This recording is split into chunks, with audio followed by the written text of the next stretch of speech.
എല്ലാവർക്കും നമ്മുടെ പുതിയ വീഡിയോയിലേക്ക് സ്വാഗതം. ഇന്നത്തെ നമ്മുടെ റെസിപ്പി ഒരു സ്വീറ്റ് ആണ്. ഓവൻ ഒന്നും തന്നെ ഇല്ലാതെ നല്ല കിഡിലും ടേസ്റ്റിൽ പെർഫെക്റ്റ് ആയിട്ട് ചെയ്തെടുക്കാൻ പറ്റിയ ഒരു കുനാഫയുടെ റെസിപ്പിയാണ്. സ്വീറ്റ്സ് ഒക്കെ കഴിക്കാൻ ഇഷ്ടമുള്ളവരാണെങ്കിൽ ഒരിക്കലെങ്കിലും ട്രൈ ചെയ്ത് നോക്കേണ്ട ഒരു ഐറ്റം തന്നെയാണ് കേട്ടോ ഇത്. അപ്പോൾ നല്ല കിഡിലും ടേസ്റ്റി ആയിട്ടുള്ള ഈ ഒരു കുനാഫ എങ്ങനെയാണ് തയ്യാറാക്കുന്നതെന്ന് നമുക്കൊന്ന് കണ്ടു നോക്കാം. ഈ ഒരു വീഡിയോ കണ്ടുകൊണ്ടിരിക്കുന്ന സമയത്ത് നിങ്ങൾക്ക് ഇഷ്ടപ്പെടുവാണെങ്കിൽ മറക്കാതെ തന്നെ ഒരു ലൈക്ക് ബട്ടണും കൂടെ ഒന്ന് ക്ലിക്ക് ചെയ്യണേ. അപ്പോൾ ഈ ഒരു കുനാഫ റെഡിയാക്കാനായിട്ട് ഇതുപോലെ ഈ ഒരു പാത്രത്തിലേക്ക് ഒരു 1/4 കപ്പ് അളവിൽ നമുക്ക് പഞ്ചസാര ഇട്ട് കൊടുക്കാം. പഞ്ചസാര എടുത്ത അതേ അളവിൽ തന്നെ 1/4 കപ്പ് അളവിൽ വെള്ളം കൂടി ഇതിലേക്ക് ഒഴിച്ചു കൊടുത്തിട്ടുണ്ട്. ഇനി ഒരു മീഡിയം ടു ലോ ഫ്ലെയിമിൽ ഇട്ട് കൊടുത്തിട്ട് നന്നായിട്ട് നമുക്കൊരു പഞ്ചസാര ഒന്ന് അലിയിച്ചിട്ടെടുക്കാം. ഇതുപോലെ നന്നായിട്ട് തിളച്ച് പഞ്ചസാരയൊക്കെ ഇതുപോലെ ഉരുകി വരുന്ന ഈ ഒരു സമയത്ത് ഇതിലേക്ക് ഒരു 2 ഏലക്ക പൊട്ടിച്ചതും കൂടി ഇട്ട് കൊടുക്കുകയാണ്. അതുപോലെ തന്നെ ഇനി ഇതിലേക്ക് 1 ടീസ്പൂൺ അളവിൽ ഇതുപോലെ റോസ് വാട്ടറും കൂടി ഒഴിച്ചു കൊടുക്കുകയാണ്. ഇത് രണ്ടും കൂടി ചേർത്തിട്ട് നന്നായിട്ട് ഇളക്കി കൊടുക്കുക. ഇനി ഇതിലേക്ക് ഞാൻ 1 ടീസ്പൂൺ അളവിൽ നാരങ്ങ നീരും കൂടി ഇതുപോലെ ഒഴിച്ചു കൊടുത്തിട്ടുണ്ട്. എന്നിട്ട് വീണ്ടും നന്നായിട്ട് ഇളക്കിയിട്ടെടുക്കാം. ഈ ഒരു ഷുഗർ സിറപ്പ് നമ്മളൊരു നൂൽപ്പരുവാകാൻ വേണ്ടിയിട്ടൊന്നും വെയിറ്റ് ചെയ്യണ്ട. നന്നായിട്ട് തിളച്ച് വന്ന് ചെറിയൊരു തിക്നെസ് പോലെ ആയി കഴിയുമ്പോഴത്തേക്കും നമുക്ക് ഫ്ലെയിം അങ്ങ് ഓഫ് ചെയ്ത് കൊടുക്കാവുന്നതാണ്. അപ്പോൾ ഇനി നമുക്ക് ഈ ഒരു കുനാഫ ഉണ്ടാക്കാൻ വേണ്ടിയിട്ട് വേണ്ടത് ഇതുപോലെ കുനാഫ ഡോ ആണ്. ഈ ഒരു കുനാഫ ഡോ ഇപ്പം നമുക്ക് നാട്ടിലും വാങ്ങിക്കാൻ കിട്ടുന്നതാണ്. സൂപ്പർ മാർക്കറ്റുകളിലും അതുപോലെ തന്നെ ബേക്കിംഗ് ഐറ്റംസ് ഒക്കെ വിൽക്കുന്ന ഷോപ്പുകളിലൊക്കെ കുനാഫ ഡോ നമുക്ക് വാങ്ങിക്കാൻ കിട്ടുന്നതാണ്. കുനാഫ ഡോ നമ്മൾ വാങ്ങിച്ചിട്ട് ഫ്രീസറിലാണ് അത് സൂക്ഷിക്കേണ്ടത്. നമ്മൾ കുനാഫ റെഡിയാക്കുന്നതിനും ഒരു 2-3 മണിക്കൂർ മുന്നേ ഈ ഒരു ഡോവ് ഫ്രീസറിൽ നിന്ന് എടുത്ത് വെളിയിൽ വെക്കണം കേട്ടോ. ഒരു 2-3 മണിക്കൂറെങ്കിലും റൂം ടെമ്പറേച്ചറിൽ ഇരുന്ന് അതിന്റെ തണുപ്പ് നന്നായിട്ട് പോയതിനു ശേഷം മാത്രമേ നമുക്കിത് ഉണ്ടാക്കാൻ പറ്റത്തുള്ളൂ. അപ്പോൾ അങ്ങനെ ഒരു 3 മണിക്കൂർ മുമ്പേ ഫ്രീസറിൽ നിന്ന് എടുത്ത് വെച്ചിരിക്കുന്ന ഡോവാണ് കേട്ടോ ഇത്. ഇതിപ്പോൾ 500 ഗ്രാമിന്റെ ഒരു പാക്കറ്റാണ്. സാധാ ഒരു ചെറിയൊരു കുനാഫ ഉണ്ടാക്കാൻ വേണ്ടിയിട്ട് നമുക്കൊരു 250 ഗ്രാം മാത്രം മതി. അപ്പോൾ ഇത് ഞാൻ ഇതുപോലെ പൊട്ടിച്ചിട്ട് ഇതിന്റെ പകുതി ഒന്ന് കട്ട് ചെയ്തിട്ട് എടുക്കുകയാണ്. 250 ഗ്രാം അളവിലാണ് കേട്ടോ ഞാനിപ്പോൾ ഇതിൽ ചെയ്യുന്നത്. ബാക്കിയുള്ളത് നമ്മൾ ഇതുപോലെ കവറിലാക്കി ഫ്രീസറിൽ തന്നെ വേണം സൂക്ഷിക്കാൻ വേണ്ടിയിട്ട്. ഈ ഒരു പാക്കറ്റ് നമ്മൾ പൊട്ടിച്ച് കഴിഞ്ഞിട്ട് എത്ര ദിവസം നമുക്കിത് വെക്കാമെന്നുള്ളത് ആ ഒരു പാക്കറ്റിൽ തന്നെ എഴുതിയിട്ടുണ്ടായിരിക്കും. ഇനി നമുക്കിതെല്ലാം കൂടെ ഒന്ന് അടർത്തിയിട്ട് ഒരു പാത്രത്തിലേക്ക് ഇതുപോലെ ഇട്ട് കൊടുക്കാം. അപ്പോൾ ഇതുപോലെ ഒന്ന് അടർത്തിയെടുത്തതിന് ശേഷം ഇനി നമുക്കിത് ചെറുതായിട്ടൊന്ന് കട്ട് ചെയ്തിട്ട് എടുക്കാനുണ്ട്. ഒരു മീഡിയം സൈസിൽ കട്ട് ചെയ്തിട്ട് എടുക്കുക. ഒരുപാടങ്ങ് ചെറുതാക്കണ്ട. ഒരുപാട് ചെറുതാക്കിയാലൊരു രസം ഉണ്ടാവില്ല കാണാനാണേലും. കുറച്ച് ഇതുപോലെ ഒന്ന് കൂട്ടി പിടിച്ചതിന് ശേഷം നമുക്കൊന്ന് കട്ട് ചെയ്തിട്ട് എടുക്കാം. ഇതുപോലെ എല്ലാം തന്നെ നമ്മളൊന്ന് കട്ട് ചെയ്തിട്ട് എടുക്കണം.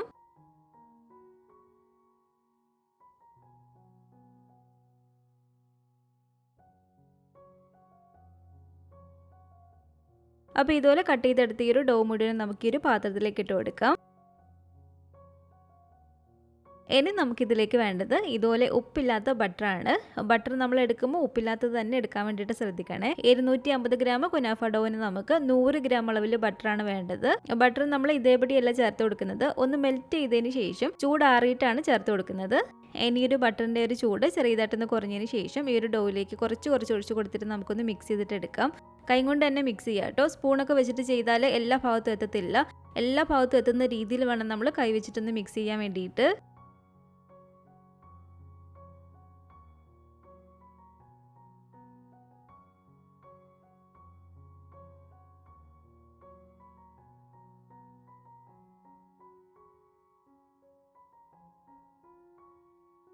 അപ്പോൾ ഇതുണ്ടല്ലോ, ഇതിലേക്ക് ഞാൻ ആ ഒരു മുഴുവൻ ബട്ടർ ഒഴിച്ച് കൊടുത്തിട്ടുണ്ട്. എന്നിട്ട് അതിൻ്റെ എല്ലാ ഭാഗത്തും ഒരു ബട്ടർ ആവുന്ന രീതിയിൽ നന്നായിട്ട് തന്നെ ഇതുപോലെ ഒന്ന് മിക്സ് ചെയ്തെടുത്തിട്ടുണ്ട്. ഇതിനെ നമുക്കൊന്ന് മാറ്റി വെക്കാം.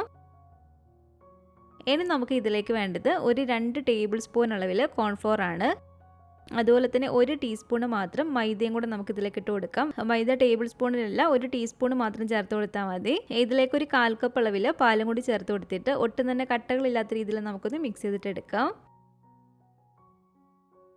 ഇതിപ്പോൾ നന്നായിട്ട് തന്നെ ഞാൻ കട്ടകളൊന്നും ഇല്ലാതെ മിക്സ് ചെയ്തെടുത്തിട്ടുണ്ട്. ഇനി ഇതുപോലൊരു പാത്രത്തിലേക്ക് 250 ml ഈ ഒരു കപ്പിൽ 1 കപ്പ് അളവിൽ നമുക്ക് പാൽ ഒഴിച്ചു കൊടുക്കാം. ഇതിലേക്കൊക്കെ നമ്മൾ പാലെടുക്കുമ്പോൾ ഫുൾ ഫാറ്റ് പാൽ തന്നെ എടുക്കാൻ വേണ്ടിയിട്ട് ശ്രദ്ധിക്കുക കേട്ടോ. ഇനി ഈ പാലിലേക്ക് നമ്മൾ മിക്സ് ചെയ്ത് വെച്ചിരിക്കുന്ന ഒരു കോൺഫ്ലോറിൻ്റെ മൈദയുടെ ഒക്കെ ഒരു മിക്സ് ഇല്ലേ, അത് വീണ്ടും നന്നായിട്ട് ഒന്നും കൂടെ ഒന്ന് ഇളക്കിയതിന് ശേഷം ഇതിലേക്ക് നമുക്ക് ഒഴിച്ചു കൊടുക്കാം. അതുപോലെ തന്നെ ഒരു 4-5 ടേബിൾ സ്പൂൺ അളവിൽ പഞ്ചസാരയും കൂടി ഇട്ട് കൊടുത്തിട്ടുണ്ട്. ഈ ഒരു പഞ്ചസാരയ്ക്ക് പകരം നിങ്ങൾക്ക് മധുരത്തിനായിട്ട് കണ്ടൻസ്ഡ് മിൽക്ക് വേണമെങ്കിലും ചേർത്ത് കൊടുക്കാം കേട്ടോ.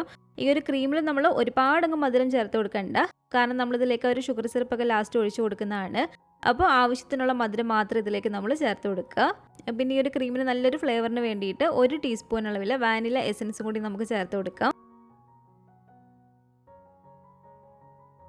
കോൺഫ്ലോറും മൈദയൊക്കെ ഉള്ളതുകൊണ്ട് തന്നെ പെട്ടെന്ന് തന്നെ നമുക്കിതുപോലെ ഒന്ന് കുറുകി കിട്ടും.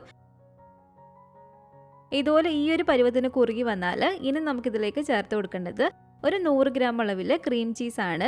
ക്രീം ചീസിന് പകരം മൊസറല്ല ചീസ് താല്പര്യം ഉണ്ടെങ്കിൽ മൊസറല്ല ചീസ് ഇട്ട് കൊടുക്കാവുന്നതാണ്. ഇനി ചീസിന് പകരം തിക്കായിട്ടുള്ള ക്രീം വേണമെങ്കിൽ ഇതിലേക്ക് ഒഴിച്ചു കൊടുക്കാവുന്നതാണ്. ഈ ഒരു ക്രീം ചീസൊക്കെ ചേർത്തിട്ട് നമ്മൾ പിന്നെ ഒരുപാട് സമയം തീയിലിട്ടങ്ങ് ഇളക്കരുത് കേട്ടോ. ഏകദേശം 1 മിനിറ്റിനുള്ളിൽ തന്നെ നന്നായിട്ട് യോജിക്കുന്ന രീതിയിലൊന്ന് ഇളക്കിയിട്ടെടുക്കുക.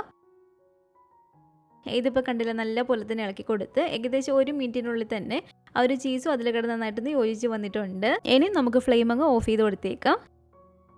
ഇനി കുനാഫ നമുക്കൊന്ന് കുക്ക് ചെയ്തെടുക്കാൻ വേണ്ടിയിട്ട് ഇതുപോലൊരു കേക്ക് ടിൻ ആണ് കേട്ടോ ഞാനിപ്പോൾ ഇവിടെ എടുത്തിരിക്കുന്നത്. ഈ ഒരു കേക്ക് ടിൻ തന്നെ വേണമെന്നൊന്നുമില്ല, സ്റ്റീലിൻ്റെ അലുമിനിയത്തിൻ്റെ വേറെ ഏതെങ്കിലും ഒരു പാത്രം എടുത്താലും മതി. ഇത് സെറ്റ് ചെയ്യുന്നതിന് മുമ്പ് ഈ ഒരു പാത്രത്തിൽ നമുക്ക് നന്നായിട്ട് തന്നെ ബട്ടർ ഒന്ന് സ്പ്രെഡ് ചെയ്ത് കൊടുക്കണേ. ഇതുപോലെ നന്നായിട്ട് തന്നെ ഞാനൊരു ബട്ടർ ഒന്ന് സ്പ്രെഡ് ചെയ്ത് കൊടുത്തിട്ടുണ്ട്. എല്ലാ ഭാഗത്തും എത്തുന്ന രീതിയിൽ വേണം ബട്ടർ സ്പ്രെഡ് ചെയ്ത് കൊടുക്കാൻ വേണ്ടിയിട്ട്. ഇത് നമ്മളൊരു ബട്ടറൊക്കെ മെൽറ്റ് ചെയ്ത് നന്നായിട്ട് മിക്സ് ചെയ്ത് വെച്ചിരിക്കുന്ന ഒരു കുനാഫ ഡോ ആണ്. ഇതിൻ്റെ പകുതി നമുക്ക് ഇതിലേക്ക് ഇപ്പോൾ ഇട്ട് കൊടുക്കാം. അപ്പോൾ ഈ ഒരു ഡോ പകുതിയോളം ഇട്ട് കൊടുത്തിട്ട് കൈ കൊണ്ട് ചെറിയതായിട്ടൊന്ന് പ്രസ് ചെയ്ത് കൊടുക്കുക.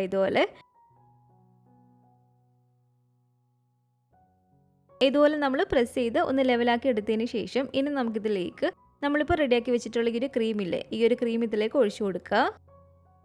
സൈഡിൽ നിന്ന് കുറച്ച് വിട്ട് നിൽക്കുന്ന രീതിക്ക് വേണം നമ്മൾ ക്രീം ഇതുപോലെ ഒഴിച്ചു കൊടുക്കാൻ വേണ്ടിയിട്ട്. ഇത് കണ്ടില്ല, സൈഡിൽ കുറച്ചൊരു ഗ്യാപ്പ് ഉണ്ട്. ആ ഒരു രീതിക്ക് വേണം നമ്മൾ ഇതിലേക്ക് ക്രീം ഒഴിച്ചു കൊടുക്കാൻ വേണ്ടിയിട്ട്. ഇനി നമുക്ക് നല്ല ചീസി ആയിട്ടുള്ള ഒരു കുനാഫയൊക്കെ കിട്ടണമെങ്കിൽ ഈ ഒരു ക്രീമിൻ്റെ മുകളിലേക്ക് നമുക്ക് മൊസറല്ല ചീസ് വേണമെങ്കിൽ ഗ്രേറ്റ് ചെയ്തിട്ട് ഇട്ട് കൊടുക്കാം. അത് താല്പര്യം ഉണ്ടെങ്കിൽ ചെയ്താൽ മതി. ഞാനിപ്പോൾ ഇതിലേക്ക് ചെയ്യുന്നില്ല കേട്ടോ. അപ്പോൾ ക്രീം ഇതുപോലെ ഒന്ന് ഒഴിച്ചു കൊടുത്തതിന് ശേഷം ബാക്കിയുള്ള ഒരു കുനാഫ ഡോ ഇല്ലേ, അത് മുഴുവൻ നമുക്കിതിലേക്കൊന്ന് ഇട്ട് കൊടുക്കാം.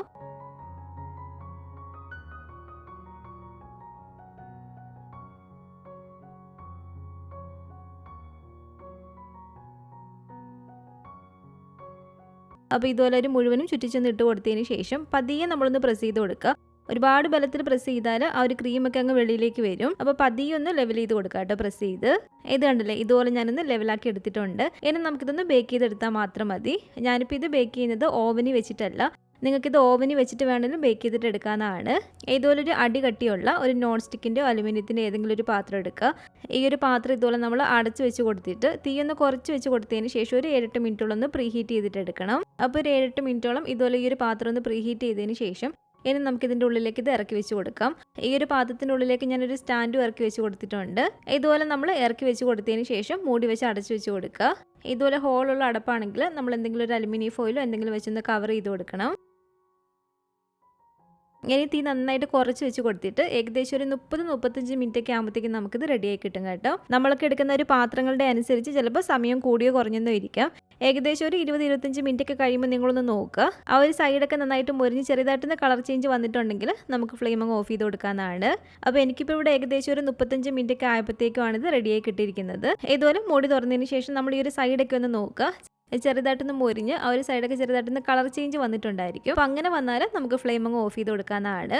നമ്മളിത് ഓവനിലില്ലാതെ ഇതുപോലെ ചെയ്യുമ്പോഴത്തേക്കും ഇതിൻ്റെ ഒരു മുകൾ ഭാഗത്ത് ഈ ഒരു കളർ തന്നെയായിരിക്കും. അപ്പോൾ ഇതിൻ്റെ ഒരു മുകൾ ഭാഗത്ത് ഒരു കളർ ചേഞ്ച് വരാൻ വേണ്ടിയിട്ട് നമ്മളിത് വേറൊരു പാനിലേക്ക് പതിയൊന്ന് മറിച്ചിട്ട് കൊടുക്കണം. അപ്പോൾ അങ്ങനെ നമ്മൾ വേറൊരു പാത്രത്തിലേക്ക് ഇത് പതിയെ മറിച്ചിട്ട് കൊടുക്കുമ്പോൾ ആ ഒരു സൈഡെല്ലാം ഒരു കത്തിയോ സ്പാച്ചിലോ വെച്ചിട്ടൊന്ന് ഇളക്കി കൊടുത്തിട്ട് വേണം നമ്മൾ മറിച്ചിട്ട് കൊടുക്കാൻ വേണ്ടിയിട്ട്. അപ്പോൾ ഇതുപോലൊരു പാനിലേക്ക് കുറച്ച് ബട്ടർ ഞാനൊന്ന് സ്പ്രെഡ് ചെയ്ത് കൊടുത്തിട്ടുണ്ട്. ഇനി ഒരു കുനാഫയുടെ ഒരു സൈഡെല്ലാം ഒന്ന് വിടിച്ചെടുത്തതിന് ശേഷം ഇതിലേക്ക് പതിയൊന്ന് മറിച്ചിട്ട് കൊടുക്കുക. ഇതിപ്പോൾ കണ്ടില്ല, നന്നായിട്ട് തന്നെ കുക്കായി വന്നിട്ടുണ്ട്. ഇനി ആ ഒരു സൈഡും കൂടി നമ്മൾ തീ നല്ല പോലെ തന്നെ ഒന്ന് കുറച്ച് വെച്ച് കൊടുത്തിട്ട് ഒരു 4-5 മിനിറ്റ് ഒന്ന് വെച്ച് കൊടുത്താൽ മാത്രം മതി. അപ്പോൾ ആ ഒരു സൈഡ് ഒന്ന് കുക്കായി വന്നിട്ടുണ്ട്. ഇത് നന്നായിട്ട് കുറച്ച് വെച്ച് കൊടുക്കണേ, കരിയാതെ. അപ്പോൾ ഇത് കണ്ടില്ല, ഇതുപോലെ ഞാനിത് വേറൊരു പ്ലേറ്റിലേക്ക് ഒന്ന് മാറ്റിയിട്ടുണ്ട്. ഇപ്പോൾ ഈ ഒരു കുനാഫ ഇപ്പോൾ പൂർണ്ണമായിട്ടില്ല, ഒരു സ്റ്റെപ്പും കൂടി ബാക്കിയുണ്ട്. നമുക്ക് ഒരു ഷുഗർ സിറപ്പ് ഒഴിച്ച് കൊടുക്കണം. അപ്പോൾ ഈ ഒരു കുനാഫ കാണാനുള്ളൊരു കുറച്ചൊരു ഭംഗിക്ക് വേണ്ടിയിട്ട് മാത്രം ഇഷ്ടമുള്ള നട്ട്സ് നമുക്ക് ചെറിയതായിട്ട് കട്ട് ചെയ്തിട്ട് ഇതുപോലെ വെച്ച് കൊടുക്കാനാണ്. ഇത് നിർബന്ധമൊന്നുമില്ല കേട്ടോ, നമ്മുടെ ഉണ്ടെങ്കിൽ വെച്ച് കൊടുത്താൽ മതി. ഇതുപോലെ കുറച്ച് ബദാം കട്ട് ചെയ്തതും പിസ്ത ഇതുപോലെ ചെറിയതായിട്ട് കട്ട് ചെയ്തതും റൗണ്ടായിട്ട് ഇതുപോലെ നിന്ന് വെച്ച് കൊടുക്കുന്നുണ്ട്. ഇത് നമ്മൾ ആദ്യമേ റെഡിയാക്കി വെച്ചിട്ടുള്ള ഒരു ഷുഗർ സിറപ്പാണ്. ഷുഗർ സിറപ്പ് ഞാൻ ഒന്നും കൂടെ ഒന്ന് ചൂടാക്കി എടുത്തിട്ടുണ്ട് കേട്ടോ. ഒരുപാട് ചൂടില്ലെങ്കിലും അത്യാവശ്യം നല്ല ചൂടുള്ള ഷുഗർ സിറപ്പ് തന്നെ വേണം നമ്മളിതിലേക്ക് ഒഴിച്ചു കൊടുക്കാൻ വേണ്ടിയിട്ട്. നമ്മൾ ഒരു ക്രീം ഉണ്ടാക്കിയ ഒരു സമയത്ത് മാത്രമേ കുറച്ച് മധുരം ചേർത്ത് കൊടുത്തിട്ടുള്ളൂ. കുനാഫ ഡോവിലും മധുരമൊന്നുമില്ല. അപ്പോൾ ഈ ഒരു കുനാഫയ്ക്ക് മധുരം കിട്ടുന്നത് നമ്മളിപ്പോൾ ഒഴിച്ചു കൊടുക്കുന്ന ഒരു ഷുഗർ സിറപ്പിൽ നിന്നാണ്. അപ്പോൾ കുറച്ച് ഭാഗത്തായിട്ട് ഒഴിച്ചു കൊടുക്കാതെ എല്ലാ ഭാഗത്തും എത്തുന്ന രീതിയിൽ വേണം നമ്മൾ ഷുഗർ സിറപ്പ് ഒഴിച്ചു കൊടുക്കാൻ വേണ്ടിയിട്ട്. അപ്പോൾ ഇതുണ്ടല്ലോ, ഇതുപോലെ എല്ലാ ഭാഗത്തും എത്തുന്ന രീതിയിൽ തന്നെ ആ ഒരു ചൂടോട് കൂടിയിട്ട് ഷുഗർ സിറപ്പ് ഒന്ന് ഒഴിച്ചു കൊടുക്കുക. അപ്പോൾ ഷുഗർ സിറപ്പ് ഇവിടെ ഞാൻ ഒഴിച്ചു കൊടുത്തിട്ടുണ്ട്. ഇതിന് ഞാനൊന്ന് കട്ട് ചെയ്ത് കൊണ്ടൊന്ന് കാണിച്ചു തരാം.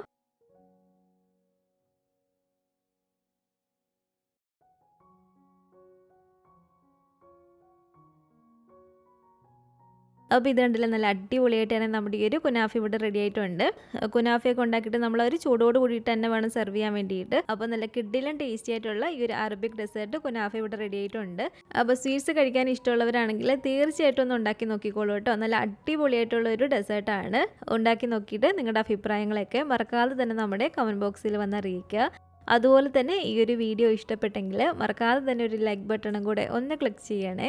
നിങ്ങളുടെ ഫാമിലിയും ഫ്രണ്ട്സും ഒക്കെ ആയിട്ട് നമ്മുടെ ഒരു വീഡിയോ ഒന്ന് ഷെയർ ചെയ്ത് കൊടുക്കുക. പുതിയതായിട്ട് ഈ ഒരു ചാനൽ ആരെങ്കിലും കാണുന്നുണ്ടെങ്കിലും ഇതുവരെയായിട്ടും ഈ ഒരു ചാനൽ സബ്സ്ക്രൈബ് ചെയ്തിട്ടില്ലെങ്കിലും താഴെ കാണുന്ന റെഡ് സബ്സ്ക്രൈബ് ബട്ടണും കൂടെ ഒന്ന് പ്രസ് ചെയ്ത് സപ്പോർട്ട് ചെയ്യണേ.